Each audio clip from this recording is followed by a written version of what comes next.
আজকে দেখাবো পমফ্রেট মাছের একটি রেসিপি, যেটা কি না দুর্দান্ত খেতে। রেসিপিটার নাম পমফ্রেটের ঝাল। তাহলে চলুন দেখে নেওয়া যাক আজকের এই রেসিপি, পমফ্রেট মাছের ঝাল। প্রথমেই পমফ্রেট মাছটাকে বেশ ভালো রকমভাবে ধুয়ে নুন হলুদ দিয়ে মাখিয়ে রেখেছিলাম। তার পাশাপাশি ছিল কিউব করে রাখা পেঁয়াজ, ছিল রসুন, আর ছিল কাঁচা লঙ্কা, ধনে গুঁড়ো, ধনেপাতা আর নুন হলুদ যেরকম লাগে। এখানে একটি কড়াইতে সাদা তেল দিয়ে দিচ্ছি। তেলটা গরম হয়ে এলেই মাছগুলোকে দিয়ে দেব। তার পাশাপাশি মিক্সার গ্রাইন্ডারে পেঁয়াজের পেস্টটাও তৈরি করে নিয়েছিলাম। মাছটাও বেশ সুন্দর করে ভেজে নিয়েছি।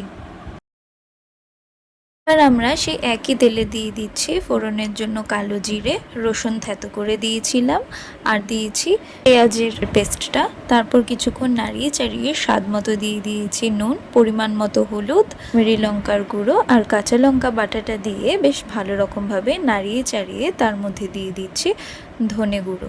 তারপর বেশ খানিকটা জল অ্যাড করে রান্নাটাকে এবার অল্প আছে বেশ ভালো রকমভাবে কষিয়ে তার মধ্যে দিয়ে দিয়েছিলাম আমরা একে একে ভেজে রাখা পমফ্রেট মাছগুলো।